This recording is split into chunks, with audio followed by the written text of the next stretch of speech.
ಚರಡಿ ಹಿಡಿದು ಕೊಡಲಾಗಿತ್ತು. ಅದಕ್ಕೆ ಒಟ್ಟು ಎಷ್ಟು ನಾಟಕಗಳು ಬಂದಿದ್ವು ಅನ್ನೋದನ್ನ ರವೀಂದ್ರ ಭಟ್ರೆ ಹೇಳಬೇಕು. ನಮಗೆ 22 ನಾಟಕಗಳನ್ನು ಕೊಡಲಾಗಿತ್ತು ಎರಡನೆಯ ಹಂತದ ಓದುವಿಕೆಗಾಗಿ. 22 ನಾಟಕಗಳು ನಾಟಕ ಅಂತ ಕರೆಸಿಕೊಳ್ಳುವ ಯೋಗ್ಯತೆಯನ್ನ ಉಳ್ಳ ಕೃತಿಗಳಾಗಿದ್ದವು. ಯಾಕೆ ಈ ಮಾತನ್ನ ಹೇಳ್ತಾ ಇದ್ದೀನಿ ಅಂತಂದ್ರೆ, ಬಹಳ ಸಲ ಬಹಳ ಕಡೆ ಬಹಳ ಜನ ಮಾತಾಡ್ತಿರ್ತಾರೆ, ಹೊಸ ನಾಟಕ ಬರ್ತಿಲ್ಲ, ಅವ್ರಾದ್ಮೇಲೆ ಇನ್ಯಾರು ಬಂದಿಲ್ಲ, ಈ ತರಹ ತುಂಬಾ ಮೇಲ್ಸ್ತರದ ಮಾತುಗಳನ್ನ ಹಲವಾರು ಜನ ಹಲವು ಕಡೆ ಆಡ್ತಾ ಇರ್ತಾರೆ. ಅವರೆಲ್ಲರಿಗೆ ಉತ್ತರ ಅನ್ನುವ ಹಾಗೆ ತುಂಬಾ ಒಳ್ಳೆಯ ನಾಟಕಗಳನ್ನ ಈ 22 ನಾಟಕಗಳನ್ನು ಬರೆದ ಲೇಖಕರು ಕೊಟ್ಟಿದ್ದಾರೆ. ಯಾವ ಕಾರಣಕ್ಕೆ ಅವರು ನಾಟಕ ಬರೆದ್ರು, ಅದೇ ಸಮಯದಲ್ಲಿ ಅವರು ಸ್ಪರ್ಧೆಯನ್ನು ಮಾಡಿದ್ರು, ಹೀಗೆ ಏನೇನು ಕಾಕತಾಳೀಯ ಆಯಿತು ಗೊತ್ತಿಲ್ಲ. ಅದರಲ್ಲೂ ಮೊದಲ ಬಹುಮಾನ ಬಂದಿರುವ ಉಷಾ ಕಟ್ಟೆಮನೆಯವರ ನಾಟಕ ಇರಬಹುದು, ಅಥವಾ ಎರಡನೆಯ ಬಹುಮಾನ ಬಂದಿರುವ ಕವಿ ಚಾಂದ್ ಪಾಷಾ ಅವರ ನಾಟಕ ಇರಬಹುದು, ಅಥವಾ ರಮೇಶ್ ಅರೋಲಿ ಅವರ ನಾಟಕ ಇರಬಹುದು. ಇದಲ್ಲದೆ 5 ಬಹುಮಾನ ಅಲ್ಲದೆ ನಾವು 6ನೇದು ಕೊಡಬೇಕು, 6 ಕೊಡಿ ದಯಮಾಡಿ ಅಂತ ಕೇಳಿದ್ವಿ. 6ನೇದು ಇನ್ನೂ ಒಂದು ನಾಟಕ ಇತ್ತು. ಅಂಬೇಡ್ಕರ್ ಎದುರಿಗೆ ಮತ್ತೊಬ್ಬ ದಲಿತನನ್ನ ಚುನಾವಣೆಗೆ ನಿಲ್ಲಿಸಿದ ಕಥೆ ಇದ್ದಂತಹ ಒಂದು ನಾಟಕ. ಈ ಬಗೆಯಲ್ಲಿ ರಂಗಭೂಮಿಯನ್ನ ಕಂಡ ಮತ್ತು ಕೇವಲ ಏನೋ ಮಾತಿಗಾಗಿ ನಾಟಕವನ್ನು ಗಟ್ಟದೆ ದೃಶ್ಯಕ್ಕಾಗಿ ನಾಟಕದ ಭಾಷೆಯನ್ನ ತಿಳ್ಕೊಂಡು ನಾಟಕವನ್ನು ಬರೆದಿರುವ ಈ ಎಲ್ಲ ಗೆಳೆಯರಿಗೆ ರಂಗಭೂಮಿಯವನಾಗಿ ನಾನು ವಿಶೇಷವಾದ ಧನ್ಯವಾದಗಳನ್ನು ಹೇಳ್ತೇನೆ. ಮತ್ತೆ ಈ ತರಹದ ಒಂದು ಸ್ಪರ್ಧೆಯನ್ನ, ಅದು ನಾಟಕ ಸ್ಪರ್ಧೆಯನ್ನ ಮಾಡಬೇಕು ಅಂತ ಹೇಳಿ ಪ್ರಜಾವಾಣಿಯವರು ಮತ್ತು ವೀರಲೋಕದವರು ಏನು ತೀರ್ಮಾನವನ್ನ ತೆಗೆದುಕೊಂಡ್ರು, ಅದರ ಹಿಂದೆ ಏನೇನು ಕಾರಣ ಇತ್ತು ಅನ್ನೋದನ್ನ ಗೆಳೆಯ ಅಣ್ಣಯ್ಯ ಐನಕೈ ಒಂದಿಷ್ಟು ಹೇಳಿದ್ದಾರೆ.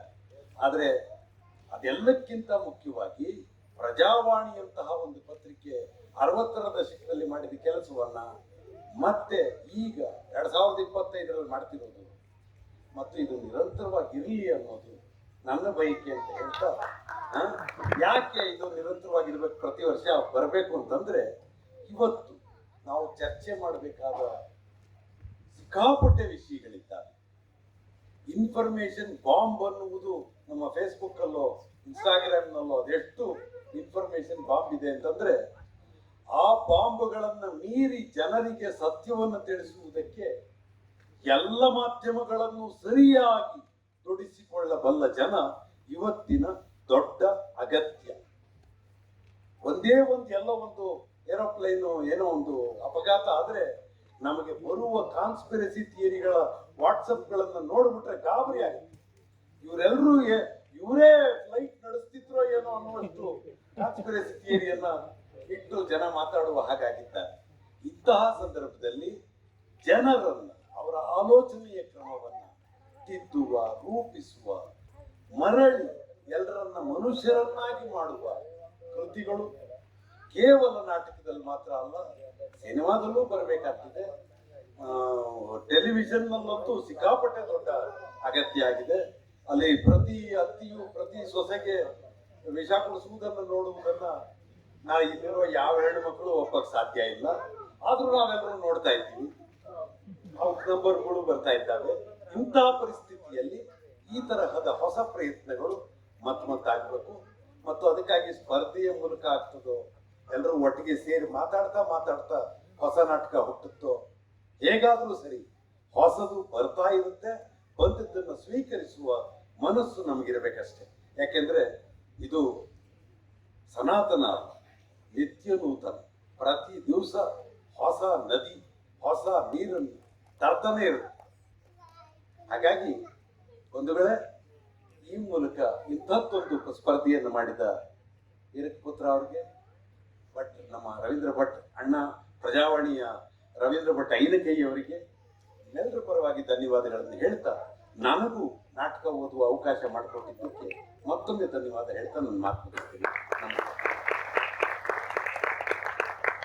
ಚಿಕ್ಕ ಮಾತುಗಳಿಗೆ ಧನ್ಯವಾದ ಸರ್. ಮತ್ತೊಮ್ಮೆ ಮತ್ತೆ ಇನ್ನೋರ್ವ ದೀಪಗಾರರು ನಾನು ಹೆಚ್ಚು ಹೇಳಬೇಕಾಗಿಲ್ಲ, ಅವರ ಅಭಿನಯವನ್ನ ನೋಡಿದ್ದೇವೆ, ಅವರ ಸಾಧನೆಯನ್ನ ಕೇಳಿದ್ದೇವೆ. ಶ್ರೀಮತಿ ಲಕ್ಷ್ಮೀ ಚಂದ್ರಶೇಖರ್ ಅವರು ದಯವಿಟ್ಟು ಮಾತನಾಡಬೇಕು ಅಂತ ಕೇಳ್ಕೊತೀವಿ.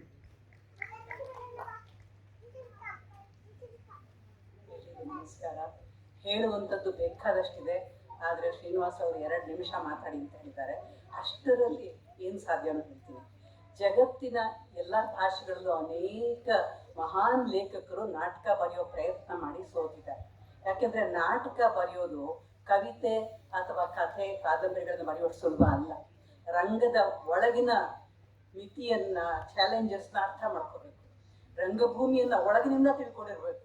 ಒಂದು ಶಕ್ತಿಯುತವಾದಂಥ ನಾಟಕ ಬರಿಬೇಕಾದ್ರೆ ನನಗೆ ತುಂಬ ಸಂತೋಷ ಕೊಟ್ಟ ವಿಷಯ ಅಂತಂದರೆ, ಮೊದಲನೇ ಬಹುಮಾನ ಪಡೆದಂತಹ ನಾಟಕ ಬರೆದವರು ಒಬ್ಬ ಹೆಣ್ಣು ಮಗಳು. ಒಂದು ಕಾಲದಲ್ಲಿ ಹೆಣ್ಣು ಮಕ್ಕಳನ್ನ ನಾಟಕ ನೋಡೋಕ್ಕೂ ಬಿಡ್ತಾ ಇರಲಿಲ್ಲ, ಮತ್ತೆ ನಾಟಕ ಮಾಡೋಕ್ಕೂ ಬಿಡ್ತಾ ಇರಲಿಲ್ಲ. ಅಂಥ ಒಂದು ಸಮಾಜದಲ್ಲಿ ಇವತ್ತಿನ ದಿನ ಹೆಣ್ಣು ಮಕ್ಕಳು ಇಷ್ಟು ಗಟ್ಟಿಯಾದಂಥ ನಾಟಕವನ್ನು ಕೊಡ್ತಾ ಇರ್ತಾರೆ. ನಿಜಕ್ಕೂ ಬಹಳ ಸಂತೋಷ ಪಡುವಂಥ ವಿಷಯ. ಮತ್ತೆ ನಾನು ಗಮನಿಸಿದ್ದು, ಎಲ್ಲ ನಾಟಕಕಾರರಲ್ಲೂ ಇದ್ದಂತಹ ಪ್ರಗತಿಪರ ಮನೋಭಾವನೆ, ಕೋಮು ಸೌಹಾರ್ದತೆಯ ಬಗ್ಗೆ, ಸಮಾಜದ ಆರೋಗ್ಯದ ಬಗ್ಗೆ ಅವರಿಗಿರುವಂಥ ಕಾಳಜಿ, ಹೆಣ್ಣಿನ ಶೋಷಣೆಯ ಬಗ್ಗೆ ಅವ್ರಿಗಿರುವಂಥ ಸಿಟ್ಟು, ರಾಜಕೀಯ ಭ್ರಷ್ಟಾಚಾರದ ಬಗ್ಗೆ ಅವರ ನಿಲುವು, ಇದೆಲ್ಲ ಬಹಳ ಮುಕ್ತವಾಗಿ ಅದನ್ನು ಅವರು ಎಕ್ಸ್ಪ್ರೆಸ್ ಮಾಡಿದ್ದಾರೆ. ತುಂಬ ಸಂತೋಷ ಆಯಿತು. ಈಗ ನಾಟಕಕ್ಕೆ ಒಳ್ಳೆ ಭವಿಷ್ಯ ಇದೆ ಅಂತ ಅನ್ನಿಸ್ತು. ಈಗ ಮುಂದೆ ಆಗಬೇಕಾಗಿರೋ ಕೆಲಸ ರವೀಂದ್ರ ಭಟ್ರು ಮತ್ತು ಶ್ರೀನಿವಾಸ್ ಅವರು ಇಬ್ಬರು ಮಾಡಬೇಕಾಗಿರೋದು, ಇದರಲ್ಲಿ ಕೆಲವು ನಾಟಕಗಳನ್ನಾರು ಪ್ರಕಟಣೆ ಮಾಡಬೇಕು. ಮತ್ತೆ ಪ್ರಜಾವಾಣಿಯಿಂದ ಒಂದು ನಾಟಕೋತ್ಸವ ಮಾಡಿ ಅದರಲ್ಲಿ ಅನೇಕ ನಾಟಕಗಳು ರಂಗದ ಮೇಲೆ ಬರೋ ಹಾಗೆ ಮಾಡಬೇಕು. ಹೀಗಂತ ಹೇಳ್ತಾ ನನ್ನ ಮಾತನ್ನು ಮುಗಿಸ್ತೀನಿ. ಧನ್ಯವಾದಮ್ಮ. ಹಾಗೆ ನಾವೆಲ್ಲರೂ ನಾಟಕ ನೋಡ್ಬೇಕು ಅಂತ ತುಂಬಾ ಕುತೂಹಲಿಗಳಾಗಿದ್ದೀವಿ. ಆ ಕಾರಣಕ್ಕೆ ಎಲ್ಲ ಗಣ್ಯರು ಕೂಡ 2 ಮಾತುಗಳನ್ನ ಆಡ್ತಿದ್ದಾರೆ. ಅವರಿಗೆ ಮತ್ತೊಮ್ಮೆ ಧನ್ಯವಾದ ಹೇಳ್ತಾ, ಇನ್ನೀಗ ನಿಮ್ಮ ಮುಂದೆ ಹೆಸರಾಂತ ನಿರ್ದೇಶಕರು ಶ್ರೀಯುತ ರಾಜೇಂದ್ರ ಸಿಂಗ್ ಬಾಬು ಸರ್ ಅವರು ಮಾತನಾಡಬೇಕು ಅಂತ ಕೇಳ್ಕೊತೀವಿ. ವೇದಿಕೆ ಮೇಲಿರೋ ಎಲ್ಲ ಗಣ್ಯರೇ ಹಾಗೂ ಸಭಾಂಗಣದಲ್ಲಿರೋ ಎಲ್ಲ ಗಣ್ಯರೇ, ಎಲ್ಲರಿಗೂ ನಮಸ್ಕಾರ. 2 ನಿಮಿಷ ಮಾತಾಡಿ ಅಂತಾರೆ. ನಾನು ಭಾಳ ಕಷ್ಟ. ನನ್ನ ಪಿಕ್ಚರ್ ಎಲ್ಲ 40,000 ಅಡಿ ತೆಗೆದು 16,000 ಅಡಿಗೆ ತರ್ತಾ ಇದ್ದೆ. ನಾನು ಮೊದಲಿಂದ ಹಾಗೇನೆ. ಆದರೆ 2 ನಿಮಿಷದಲ್ಲೇ ಹೇಳ್ತೀನಿ. ಇದು ಒಂದು ಭಾಳ ನೋಡಿ ನನಗೆ ಬೇಕಾದಷ್ಟು ಪ್ರಶ್ನೆಗಳು ತಲೆಯಲ್ಲಿ ಬಂತು. ಯಾಕೆಂದರೆ ನಾನು ಸಿನಿಮಾ ಆ್ಯಂಗಲಿಂದ ಮಾತಾಡ್ತಾ ಇದ್ದೀನಿ. ಮೊದಲನೇದಾಗಿ, ಪ್ರಜಾವಾಣಿ ಕನ್ನಡಕ್ಕೆ ಕೊಟ್ಟಂಥ ಕಥೆಗಳು ಇವತ್ತು ಯಾರು ಕೊಡೋಕ್ಕಾಗಲ್ಲ. ಗೆಜ್ಜೆ ಪೂಜೆ ಆಗಿರ್ಬೋದು, ಎಡಕಲ್ಲು ಗುಡ್ಡ ಆಗಿರ್ಬೋದು, ಅಂತ ಆಗಿರ್ಬೋದು, ಹೊಂಬಿಸ್ಲು ಆಗಿರ್ಬೋದು, ಇನ್ನೂ ಅನೇಕ ಕಥೆಗಳು ನಮ್ಮ ಸುಧಾ ಮತ್ತು ಪ್ರಜಾವಾಣಿಯಿಂದ ಕನ್ನಡ ಚಿತ್ರರಂಗಕ್ಕೆ ಕೊಡುಗೆ ಆಗಿದೆ. ಅದರಲ್ಲಿ ವೀರಕಪುತ್ರ ಅವರು ಅವ್ರು ಹೀರೋ ಥರನೇ ಇದ್ದಾರೆ. ಅವ್ರು ಯಾಕೆ ಹೀರೋ ಆಗ್ಬೋದಾಗಿತ್ತು. ನಾನೇನಾದರೂ ಅವ್ರನ್ನ ಮೊದಲೇ ನೋಡಿದ್ರೆ ಒಂದು ಪಿಕ್ಚರಲ್ಲಿ ಗ್ಯಾರಂಟಿ ಅವ್ರಿಗೆ ಆಗ್ತಿದೆ. ಸ್ಮಾರ್ಟ್ ಆಗಿದ್ದಾರೆ. ಅವರಿಗೆ ತುಂಬ ಯೋಚನೆಗಳು ತುಂಬ ಚೆನ್ನಾಗಿದೆ. ಫಸ್ಟ್ ಅವ್ರನ್ನ ಮೀಟ್ ಮಾಡಿದಾಗ ಯಾವುದೋ ವಿಷ್ಣುವರ್ಧನ್ ಫ್ಯಾನ್ಸ್ ಅಸೋಸಿಯೇಷನ್ ಅವರು ಅಂತ ಅಂದ್ಕೊಂಡಿದ್ದೆ. ಆದರೆ ಅವರು ಡೆಲ್ಲಿನಲ್ಲಿ ಒಂದು ವಿಷ್ಣುವರ್ಧನ್ ಫಂಕ್ಷನ್ ಮಾಡಿದ್ದು ನೋಡ್ಬಿಟ್ಟು ಆ ಮನುಷ್ಯ ಒಬ್ಬ ಕ್ರಾಂತಿಕಾರಿಯಾಗಿ, ಒಬ್ಬ ಫ್ಯಾನ್ ಅಂದರೆ ಏನು ಅಂತ ತೋರಿಸ್ಕೊಡುವಂಥ ಮನುಷ್ಯ ಆಗಿ ಇವತ್ತು ಪಿಕ್ಚರ್. ಸೊ ಇಷ್ಟರಲ್ಲಿ ನಾನು ಒಂದು ವಿಚಾರ ಪ್ರಜಾವಾಣಿ ಮತ್ತು ವೀರಕಪುತ್ರದವ್ರ ಹತ್ರ ಕೇಳ್ಕೊಳ್ಳೋದು ಏನು ಅಂದರೆ, ಇವತ್ತು 15 ಜನ 8 ಜನ 100 ರೈಟರ್ಸ್ನ ತೋರಿಸಿದ್ರಿ. ಇವ್ರನ್ನೆಲ್ಲ ಸಿನಿಮಾಗೆ ಬರೋಂಗೆ ಮಾಡಬೇಕು. ಯಾಕೆಂದರೆ ಸಿನಿಮಾದೊಂದು ಭಾಷೆ ಬೇರೆ. ನೀವು 150 ಪೇಜ್ ಬರೀರಿ, ನಾವು ಒಂದು ಶಾರ್ಟಲ್ಲಿ ಅದೇನು ಅಂತ ತೋರಿಸ್ಕೊಡ್ತೀವಿ. ಆ ಭಾಷೆನ ಈ ಲೇಖಕರಿಗೆ ಹೇಳಿಕೊಡೋ ಜವಾಬ್ದಾರಿ ನಮ್ದಾಗಿದೆ. ಯಾಕೆಂದರೆ ಸಿನಿಮಾ ಗ್ರಾಮರ್ ಬೇರೆ, ಸಿನಿಮಾ ಗ್ರಾಮರೇ ಬೇರೆ. ನೀವು ಮಹಾಭಾರತನೂ 2.25 ಗಂಟೆಯಲ್ಲಿ ಹೇಳ್ಬೇಕು, ರಾಮಾಯಣನೂ 2.25 ಗಂಟೆಯಲ್ಲಿ ಹೇಳ್ಬೇಕು. ಯಾವುದು ಬಿಡೋಂಗಿಲ್ಲ. ಹಿಂದಿನ ಕಾಲದಲ್ಲಿ 29 ರೀಲ್ ಪಿಕ್ಚರ್ ನೋಡ್ಬಿಟ್ಟು ಹೆಂಗಸರು ಸೀತೆ ಕಾಡಿಗೆ ಹೋಗ್ಬೇಕಾದ್ರೆ ಅಲ್ಲೊಂದು ಹಾಡು ಹಾಕ್ಬೇಕಾಗಿತ್ತು ಅಂತ 27 ಹಾಡು ಆದ್ಮೇಲೆ 28ನೇ ಹಾಡು ಕೇಳೋರು. ಹಾಗೆ ಇತ್ತು ಕಾಲ. ಇವತ್ತು ಟೆಕ್ನಾಲಜಿ ಎಲ್ಲ ಸಿಕ್ಕಾಪಟ್ಟೆ ಮುಂದೆ ಬಂದಿದೆ. ಸ್ಕ್ರೀನ್ ಪ್ಲೇ ರೈಟಿಂಗಿಗೆ ಸಾಫ್ಟ್ವೇರ್ಗಳು ಬಂದ್ಬಿಟ್ಟಿದೆ. ಆರ್ಟಿಫಿಷಿಯಲ್ ಇಂಟೆಲಿಜೆನ್ಸ್ ಮುಂದೆ ಕೂತ್ಕೊಂಡು ಸ್ಕ್ರಿಪ್ಟ್ ಬರೆದ್ರೆ ಹುಚ್ಚ ಆಗ್ಬಿಡ್ತಾನೆ ಮನುಷ್ಯ. ಯಾವುದನ್ನು ಫಾಲೋ ಮಾಡೋದು ಗೊತ್ತಾಗೋದಿಲ್ಲ. ಕೇಳದಷ್ಟು ರೆಫರೆನ್ಸ್ಗಳು, ಬುಕ್ಗಳ ರೆಫರೆನ್ಸು, ಪಿಕ್ಚರ್ಗಳ ರೆಫರೆನ್ಸು, ಮ್ಯೂಸಿಕಲ್ ರೆಫರೆನ್ಸು, ಆ ಥರ ಎಲ್ಲ ಇದೆ. ಆದ್ದರಿಂದ ಈ ಒಂದು ತಂತ್ರಜ್ಞಾನದಲ್ಲಿ, ಯಾಕೆಂದರೆ ನಾಟಕ ಅನ್ನೋದೇ ಬಹಳ ಮುಖ್ಯ. ನಾಟಕದಿಂದಾನೇ ಸಿನಿಮಾ ಬಂದಿರೋದು, ಸಿನಿಮಾನೇ ನಾಟಕ ಬರಲಿಲ್ಲ, ಫಸ್ಟ್ ನಾಟಕ. ಯಾಕೆಂದ್ರೆ ನೀವು ಹಿಂದಿನ ಸಂಪತ್ಗೆ ಸವಾಲು ನೋಡಿದ್ರೆ ಅದೊಂದು ನಾಟಕ. ರಾಜ್ಕುಮಾರ್ ಅಂತವರು ಹೋಗಿ ನೋಡ್ಕೊಂಡ್ ಬಂದು ತರ್ತಾ ಇದ್ರು. ಆದ್ರೆ ಇವತ್ತು ಏನಾಗಿದೆ ಗೊತ್ತಿಲ್ಲ, ಯಾರು ಪುಸ್ತಕನೂ ಓದಲ್ಲ, ನಾಟಕನೂ ನೋಡಲ್ಲ. ಅವ್ರು ಇರೋ ಟೈಟ್ಲೇ ಜನಕ್ಕೆ ಮೊದಲೇ ಆ ಟೈಟ್ಲ್ ಕೇಳ್ತಿದ್ದಂಗೆ ಅವ್ರು ಪಿಕ್ಚರ್ಗೆ ಬರೋದಿಲ್ಲ. ಎಷ್ಟು ಶ್ರೀಮಂತವಾಗಿತ್ತು ಕನ್ನಡ ಚಿತ್ರರಂಗ. ಪೂರ ಇಂಡಿಯಾ ದೇಶ ಕನ್ನಡ ಚಿತ್ರರಂಗದ ಹತ್ರ ಕಥೆಗಳಿಗೆ ರೈಟ್ಸ್ಗೆ ಒದ್ದಾಡ್ತಿದ್ರು ಒಂದು ಕಾಲದಲ್ಲಿ. ನಮ್ಮ ಅಂತ ರಿಲೀಸ್ ಆದಾಗ 17 ಜನ ಪ್ರೊಡ್ಯೂಸರ್ಸ್ ಆಲ್ ಓವರ್ ಇಂಡಿಯಾ ಬಂದು ಬೆಂಗಳೂರಲ್ಲಿ ಕೂತಿದ್ರು ನಮಗೆ ರೈಟ್ ಸ್ಟುಡಿಯೋ ಅಂತ. ಆ ಕಥೆ ಎಲ್ಲಿಂದ ಬಂದಿದ್ದು? ಸುಧಾಯಿಂದ ಬಂದಿತ್ತು. ಆದ್ರಿಂದ ಮತ್ತೆ ಆ ಒಂದು ಆ ಕಥೆಗಳನ್ನ ಮತ್ತೆ ಸಿನಿಮಾಗೆ ರೈಟರ್ಸ್ನ, ಈ ಇರೋ ಕತೆ, ಈಗ ಒಂದು ಕತೆ ನಾನು ಕೇಳ್ತಾ ಇದ್ದೆ, ಆವಾಗಲೇ ತಲೆಯ ಮೇಲೆ ಚೆನ್ನಾಗಿ ಓಡ್ತಾ ಇತ್ತು. ಭೂಲೋಕದಿಂದ ಚಂದ್ರಲೋಕಕ್ಕೆ ಹೋಗಿ ಅಲ್ಲಿ ಒಬ್ಬ ಮಗು ಹುಟ್ಟಿದ್ರೆ ಏನಾಗುತ್ತೆ ಅಂತ. ಸೊ ಈ ಥರದ್ದೆಲ್ಲ ಇವತ್ತು ಸಿನಿಮಾ ಬಹಳ ಫಸ್ಟ್ ಕ್ಲಾಸ್ ಆಗಿ ಮಾಡ್ಬೋದು. ಇವತ್ತು ಕಂಪ್ಯೂಟರ್ ಗ್ರಾಫಿಕ್ಕು ಮತ್ತೆ ಆರ್ಟಿಫಿಷಿಯಲ್ ಇಂಟೆಲಿಜೆನ್ಸ್ ಎಲ್ಲಿದೆ ಅಂದ್ರೆ ಏನು ಬೇಕಾದರೂ ತರಬಹುದು. ಆದ್ರಿಂದ ಈ ಒಂದು ಇದನ್ನ ಶ್ರೀನಿವಾಸ್ ಅವರೇ ನಿಮಗೆ ಹೇಗಾದ್ರೂ ಮಾಡಿ ಪ್ರಜಾವಾಣಿಯವರು ಹಿಂದಿಂದ ಕೊಡುಗೆಗಳು ಕೊಟ್ಟಿದ್ದಾರೆ. ಆ ಕೊಡುಗೆಗಳನ್ನ ಗೆಜ್ಜೆ ಪೂಜೆ ಆಗಲಿ, ಅಂತ ಆಗಲಿ, ಹೊಂಬಿಸಲಾಗಲಿ, ಎಡಕಲ್ಲು ಗುಡ್ಡ ಆಗಲಿ ಅಂತ ಸಿನಿಮಾಗಳೆಲ್ಲ ಬಂದು ವಿಜೃಂಭಿಸಿದ ಕಾಲ ನಮ್ದು.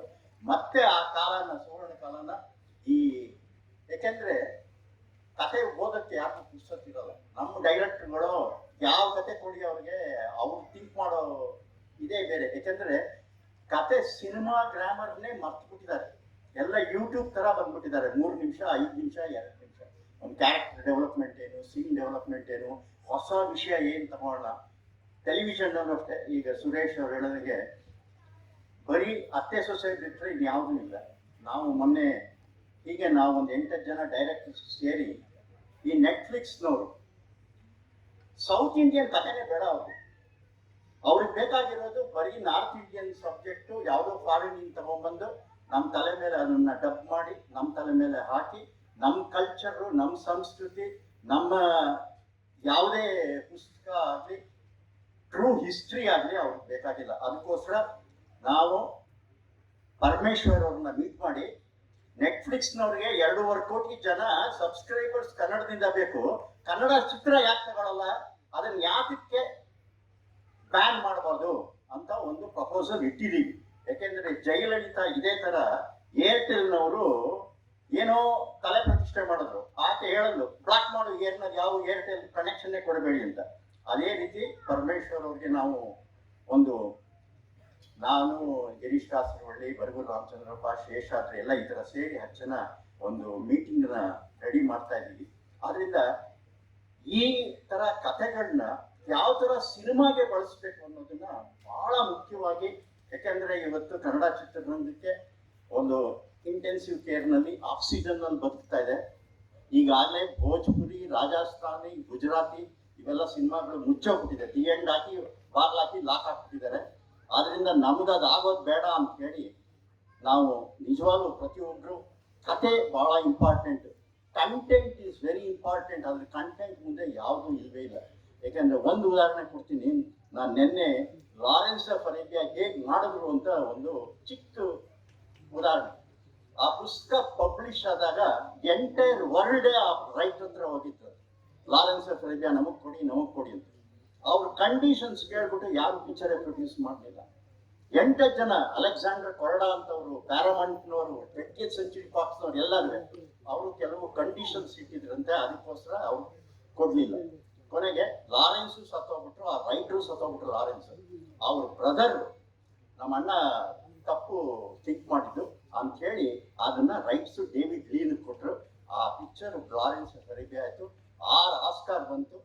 ಇವತ್ತಿಗೂ ಲಾರೆನ್ಸ್ ಆಫ್ ಅರೇಬಿಯಾ ಎಂತ ಅವತಾರ್ ಬರಲಿ, ಯಾವುದೇ ಸೈನ್ಸ್ ಫಿಕ್ಷನ್ ಬರಲಿ, ಆ ಎಮೋಷನ್ಸು, ಆ ವಿಷನ್ಸು, ಆ ಇದ್ರ ಮುಂದೆ ಯಾವ ಪಿಕ್ಚರ್ ಅದಕ್ಕೆ ಸೆಕ್ಸ್ ಹಾಕಿಲ್ಲ. ಅದರಿಂದ ಈ ಒಂದು ಸಂದರ್ಭದಲ್ಲಿ ಪ್ರಜಾವಾಣಿ ಮತ್ತು ವೀರಲೋಕ ಅವರು ನಮ್ಮ ಚಿತ್ರರಂಗಕ್ಕೆ ಇವ್ರನ್ನ ಯಾವ ಥರ ದಾರ ಎರಿತೀರ. ನಾವೆಲ್ಲ ಒಂದು ಗೋಡೆ ಕಟ್ಕೊಂಡ್ಬಿಟ್ಟಿದ್ದೀವಿ. ಆ ಗೋಡೆನ ಒಡೆದು ನುಗ್ಗಿ ಹೊಸ ಚಿತ್ರಗಳನ್ನ ಮಾಡಬೇಕು ಅಂತೇಳಿ ನಾವು ಮಲಯಾಳಂ ಪಿಕ್ಚರ್ ಭಾಳ ಚೆನ್ನಾಗಿದೆ ಅಂತೀವಿ, ಮರಾಠಿ ಪಿಕ್ಚರ್ಗಳು ಭಾಳ ಚೆನ್ನಾಗಿದೆ ಅಂತೀವಿ. ನಮ್ಮಲ್ಲಿ ಇದೇ ಕಥೆಗಳನ್ನ ನಾವು ಯಾಕೆ ಮಾಡಲ್ಲ ಅನ್ನೋದೇ ಒಂದು ದೊಡ್ಡ ಪ್ರಶ್ನೆ ಆಗಿದೆ. ಇದಕ್ಕೆಲ್ಲರೂ ರೆಸ್ಪಾನ್ಸಿಬಿಲಿಟಿ ಆಗಿ ಮತ್ತೆ ಕನ್ನಡದ ಒಂದು ಸ್ವರ್ಣ ಯುಗನ, ಅದು ಕಾದಂಬರಿ ಲೋಕನ ತರಲೇಬೇಕು. ಯಾಕೆಂದ್ರೆ ಕಾದಂಬರಿ ಮಾಡಿರೋ ಪಿಕ್ಚರ್ಗಳು ನಾನೆಲ್ಲ ಲಿಸ್ಟ್ ಮಾಡಿದ್ದೆ. 85% ಆಫ್ ದಿ ಕಾದಂಬರಿ ಪಿಕ್ಚರ್ಸ್ ಆರ್ ಮೋಸ್ಟ್ ಸಕ್ಸಸ್ಫುಲ್. ಬಂಗಾರದ ಮನುಷ್ಯ ಮಾಡಿದ ಕಲೆಕ್ಷನ್ ಯಾವುದು ಮಾಡಲಿಲ್ಲ. ಹಲವಾರು, ನೀವು ಗೆಜ್ಜೆ ಪೂಜೆ ತಗೊಳ್ಳಿ, ಕಪ್ಪು ಬಿಳ್ಬು ತಗೊಳ್ಳಿ, ಶುಭಮಂಗಳ ತಗೊಳ್ಳಿ, ಎಲ್ಲ ಬೇಜಾನ್ ಪಿಕ್ಚರ್ಗಳು, ಸಂಧ್ಯಾರಾಗ ಎಲ್ಲನೂ. ಆದ್ರಿಂದ ಮತ್ತೆ ನಾವು ಯಾವತ್ತು ಸಾಹಿತ್ಯ ಲೋಕ ಬಿಟ್ಟಿದೀವೋ ಸಿನಿಮಾದವರು, ನಾವು ಭಿಕ್ಷುಕರಾಗಿದ್ದೀವಿ. ಮತ್ತೆ ಬನ್ನಿ ಕಾದಂಬರಿ ಲೋಕಕ್ಕೆ, ಮತ್ತೆ ನಿಮ್ ಚಿತ್ರಗಳು ಚೆನ್ನಾಗುತ್ತೆ, ಜನ ನೋಡ್ತಾರೆ. ಆದ್ರಿಂದ ಕಾದಂಬರಿನ ಮತ್ತೆ ಸಿನಿಮಾಗೆ ತರಬೇಕು ಅನ್ನೋದೇ ನಮ್ಮೆಲ್ಲರ ಉದ್ದೇಶ. ಅದಕ್ಕೆ ನಿಮ್ ಸಹಕಾರ ಬೇಕು, ನೀವು ಮಾಡ್ತೀರಾ ಅಂತ ನಂಬಿದ್ದೀನಿ. ನನ್ನ ಇಲ್ಲಿ ಕರೆದು ಒಂದೆರಡು ಮಾತಾಡೋಕ್ಕೆ ಅವಕಾಶ ಕೊಟ್ಟಿದ್ದಕ್ಕೆ ಪ್ರಜಾವಾಣಿ ಮತ್ತು ವಿಲೋಕ ಶ್ರೀನಿವಾಸ್ ಅವರಿಗೆ ಧನ್ಯವಾದಗಳು. ಧನ್ಯವಾದಗಳು ಸರ್. ನಿಮ್ಮ ಹಾರೈಕೆ ಕೂಡ ಸದಾ ಕಾಲ ನಮ್ಮ ಜೊತೆಗಿರ್ಲಿ ಅಂತ ಹೇಳ್ತಾ, ನಾಟಕ ಲೋಕಕ್ಕೆ ವಿಶೇಷವಾದ ಕೊಡುಗೆ ಕೊಟ್ಟಿರುವ ಶ್ರೀಯುತ ಬೇಲೂರು ರಘುನಂದನ್ ಸರ್ ಬಂದಿದ್ದಾರೆ, ಸುರಸುಂದರ ಅವಿನಾಶ್ ಬಂದಿದ್ದಾರೆ, ನಮ್ಮೆಲ್ಲರ ನೆಚ್ಚಿನ ನವೀನ್ ಸಾಗರ್ ಬಂದಿದ್ದಾರೆ, ಹಾಗೆ ತಿಮ್ಮೇಗೌಡರು ಬಂದಿದ್ದಾರೆ, ಶ್ರೀಯುತ ಪಾರ್ಶ್ವನಾಥ್ ಅವರು ಬಂದಿದ್ದಾರೆ, ಮತ್ತು ಮಲ್ಲೇಶ್ವರಂನ ಪುರಾತನರು ಶ್ರೀಯುತ ರಾಜ ಶಶಿಧರ್ ಬಂದಿದ್ದಾರೆ. ಎಲ್ರಿಗೂ ಮತ್ತೊಮ್ಮೆ ಪ್ರೀತಿಯ ಸ್ವಾಗತವನ್ನ ಹೇಳ್ತಾ, ಇನ್ನೀಗ ನಮ್ಮೆಲ್ಲರ ನೆಚ್ಚಿನ ಅವರ ಮಾತುಗಳನ್ನ ಕೇಳಿಸ್ಕೋಬೇಕು. ಯಾಕಂದ್ರೆ ಮಾತು ಚಂದ, ಬರವಣಿಗೆಯೂ ಅಷ್ಟೇ ಚಂದ. ಈಗಷ್ಟೇ PhD ಪದವಿಯನ್ನು ಕೂಡ ಪಡ್ಕೊಂಡವರು. ನಟನೆ ಮಾತ್ರವಲ್ಲದೆ ನಮ್ಮೆಲ್ಲರ ಹೃದಯದಲ್ಲಿ ಕಿರಿಕನ್ಯೆಯಾಗಿ ಸದಾ ಕಾಲಕ್ಕೂ ಚಿರ ಯೌವನೆ ಶ್ರೀಮತಿ ಜಯಮಾಲಾ ಅವರು. ನಿಮ್ಮ ಮುಂದೆ ಅವರ ಮಾತುಗಳನ್ನ ಕೇಳಿಸಿಕೊಳ್ಳುವಂತಹ ಭಾಗ್ಯ ನಮ್ಮೆಲ್ಲರದ್ದು.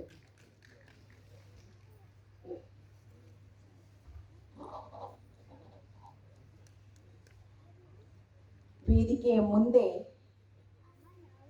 ಪ್ರಾತನ್ ಸರಾಮಿ ಅಂತ ಸ್ಮರಾಮಿ ಅಂತ ಹೇಳುವಂತ ಎಲ್ಲ ಸಾಹಿತ್ಯ ಲೋಕದ ದಿಗ್ಗಜರು ಕೂತಿದ್ದೀರಾ. ಒಬ್ಬೊಬ್ಬರ ಹೆಸರನ್ನು ಹೇಳಲಿಕ್ಕೆ ಸಾಧ್ಯವಿಲ್ಲ. ಎಲ್ಲರಿಗೂ ಕೂಡ ನಮಸ್ಕಾರ. ವೇದಿಕೆಯ ಮೇಲೆ ಇಬ್ಬರು ವಿಮರ್ಶಕರು ಅತ್ಯಂತ ಸೊಗಸಾಗಿ ಮಾತಾಡಿದ್ರು. ನಮ್ಮ ಮೊದಲು ಮಾತನಾಡಿದಂತಹ ನನ್ನ ಆತ್ಮೀಯರಾದಂತಹ ಸುರೇಶ್ ರವರು, ಹಾಗೆ ನನ್ನ ಆತ್ಮೀಯರಾದಂತಹ ಲಕ್ಷ್ಮೀ ಚಂದ್ರಶೇಖರ್ ಅವರು ಪ್ರಶಸ್ತಿಯನ್ನ ನೀಡುವಾಗ ಆ ಕಥೆಯ ಒಂದು ಸಾರಾಂಶವನ್ನ ಒಂದೆರಡು ಅಕ್ಷರಗಳಲ್ಲಿ ಆ ಕಥೆಯ ಸಾರಾಂಶವನ್ನು ಹೇಳಿದಾಗ ಆ ನಾಟಕವನ್ನು ಓದಬೇಕು ಅನ್ನುವಂತಹ ಒಂದು ಕುತೂಹಲ ಕೂಡ. ಇಂಥ ನಾಟಕಗಳು ಈಗಾಗಲೇ ಅವ್ರು ಮಾತಾಡಿದ್ರು. ನಮ್ಮ ಶ್ರೇಷ್ಠ ನಿರ್ದೇಶಕರಾದಂಥ ರಾಜೇಂದ್ರ ಸಿಂಗ್ ಬಾಬುರವರು ಅವರು ಸೊಗಸಾಗಿ ವಿವರಿಸಿದ್ರು. ಚಿತ್ರರಂಗಕ್ಕೆ ಕಥೆಗಳ ಅವಶ್ಯಕತೆ ಇದೆ ಅಂತ. ವೇದಿಕೆಯಲ್ಲಿರ್ತಕ್ಕಂಥ ನಮ್ಮ ಸಂಪಾದಕರಾದಂಥ ರವೀಂದ್ರ ಭಟ್ ಅವ್ರಿಗೂ ಹಾಗೂ ನಮ್ಮ ರಮೇಶ್ ರವ್ರಿಗೂ ನನ್ನ ನಮಸ್ಕಾರಗಳನ್ನು ಹೇಳ್ತಾ, ಪ್ರಜಾವಾಣಿ ಬಳಗವನ್ನು ನಾನು ಯಾವತ್ತೂ ಕೂಡ ನೆನೆಸ್ಕೊಳ್ತೇನೆ.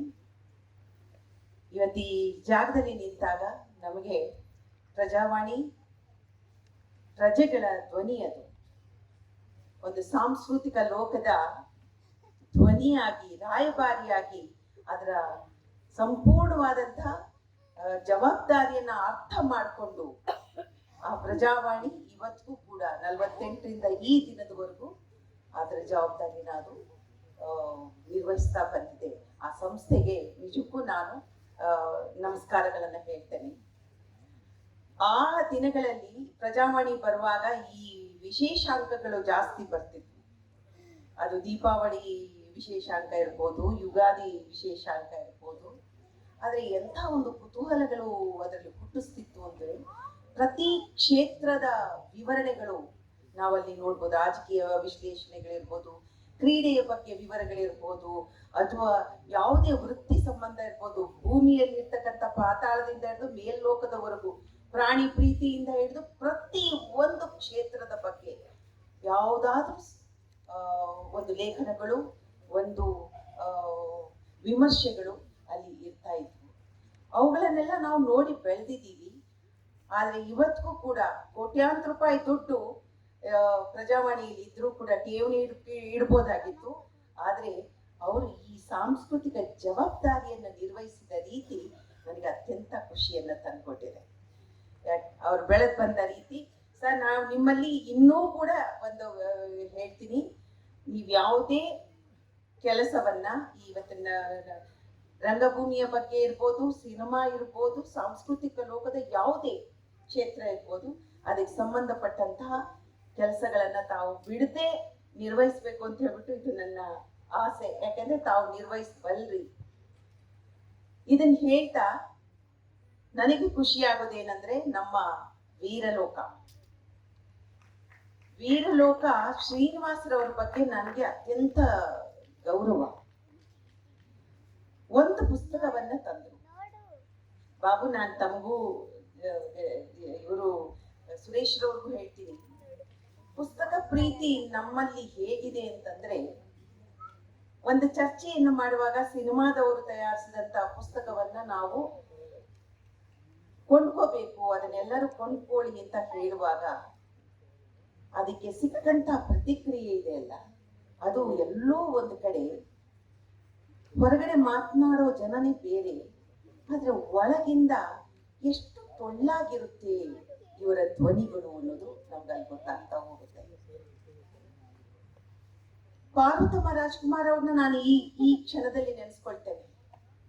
ಪಾರ್ವತಮ್ಮ ರಾಜ್ಕುಮಾರ್ ನಾನು ನೋಡಿದ ಹಾಗೆ 75ನೇ ಇಸ್ವಿಲಿ ಅವ್ರನ್ನ ನೋಡುವಾಗ ಗಂಡನಿಗೆ ಎಲ್ಲಿ ತೊಂದರೆ ಆಗ್ಬಾರ್ದು, ಮಗು ತೊಂದರೆ ಕೊಡ್ತಾನೆ ಅಂತ ಹೇಳ್ಬಿಟ್ಟು ಅವ್ರು ನನ್ನ ರೂಮ್ ಬಂದ್ಬಿಟ್ಟು ಅವರು ಕೂತ್ಕೊಂಡಾಗ ಅವ್ರ ಕೈಯಲ್ಲಿ ಯಾವಾಗ್ಲೂ ಒಂದು ಕಾದಂಬರಿ, ಬರೀ ಕಾದಂಬರಿಯನ್ನ ಕೈಯಲ್ಲಿ ಹಿಡ್ಕೊಳ್ತಿರ್ಲಿಲ್ಲ, ಆ ಕಾದಂಬರಿಯನ್ನು ಅವರು ಓದಿ ಅದನ್ನ ಸಿನಿಮಾ ಮಾಡಿದ್ರು. ಬಹುಶಃ ರಾಜ್ಕುಮಾರ್ ಅವರ ಚಿತ್ರಗಳು, ಅಷ್ಟೊಂದು ಚಿತ್ರಗಳು, ಅಷ್ಟು ಕಾದಂಬರಿಗಳು ಯಶಸ್ವಿಯಾಗುವ ಹಿಂದೆ ಕಾದಂಬರಿಯ ಒಂದು ಕೊಡುಗೆ ಕೂಡ ನಾವು ಮರೀಲಿಕ್ಕೆ ಸಾಧ್ಯವಿಲ್ಲ. ಈ ರೀತಿಯಾಗಿ ಕತೆ, ಕಾದಂಬರಿ, ಭಾಷೆ ಇದ್ರೆ, ಕನ್ನಡ ಇದ್ರೆ ನಾವು ಬದುಕಿದ ಹಾಗೆ, ನಿಲ್ಲದೆ ಹೋದ್ರೆ ನಾವು ಸತ್ತ ಹಾಗೆ. ಆದ್ರಿಂದ ಕನ್ನಡ ಪುಸ್ತಕವನ್ನ ಓದುವವರ ಸಂಖ್ಯೆ ಕಡಿಮೆ ಅಂತ ನಾವು ಹೇಳ್ತಿದ್ದೀವಿ. ಒಂದಲ್ಲ ಒಂದು ವಿಧದಲ್ಲಿ ಕನ್ನಡ ಓದುವಂತ ಸಂಖ್ಯೆ ಇದೆ. ಅಭಿರುಚಿಯನ್ನು ಹುಟ್ಟಿಸುವಂತ ಕೆಲಸಗಳನ್ನು ಕೂಡ ನಾವು ಬಹಳಷ್ಟು ಜನ ಮಾಡ್ತಿದ್ದಾರೆ. ಪ್ರತಿ ಮನೆಗಳಿಗೆ ವಿಸಿಟ್ ಮಾಡ್ತಿದ್ದಾರೆ. ನಿಮ್ಮಲ್ಲಿ ಒಂದು ಲೈಬ್ರರಿ ಇದೆಯಾ ಅಂತ ಕೇಳ್ತಿದ್ದಾರೆ. ಇವೆಲ್ಲವೂ ಕೂಡ ಒಂದು ಒಳ್ಳೆಯ ಚಟುವಟಿಕೆನೆ. ಇದು ಆಗಬೇಕಾಗಿರ್ತಕ್ಕಂಥ ಕಾರ್ಯ. ಈ ಕಾರ್ಯ ಹೀಗೆ ಮುಂದುವರಿಲಿ.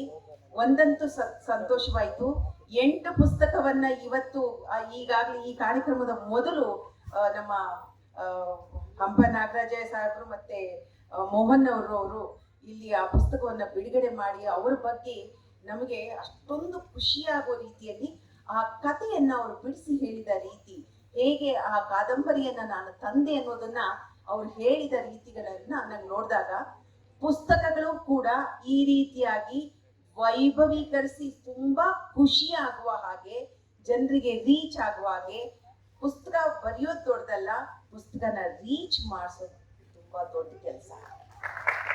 ಪುಸ್ತಕ ಬರೆದವರಿಗೆ ಗೌರವ ಸಲ್ಲೋದು, ಆ ಪುಸ್ತಕಗಳೆಲ್ಲವೂ ಕೂಡ ಸಂಪೂರ್ಣವಾಗಿ ಆ ಪುಸ್ತಕಗಳು ಇನ್ನೊಂದಷ್ಟು ಪುಸ್ತಕಗಳನ್ನು ಮತ್ತೆ ಪ್ರಿಂಟಿಗೆ ಬಂದಾಗ, ಮುದ್ರಣಕ್ಕೆ ಬಂದಾಗ ಮಾತ್ರ ಅದಕ್ಕೆ ಬೆಲೆ ಬರುತ್ತೆ.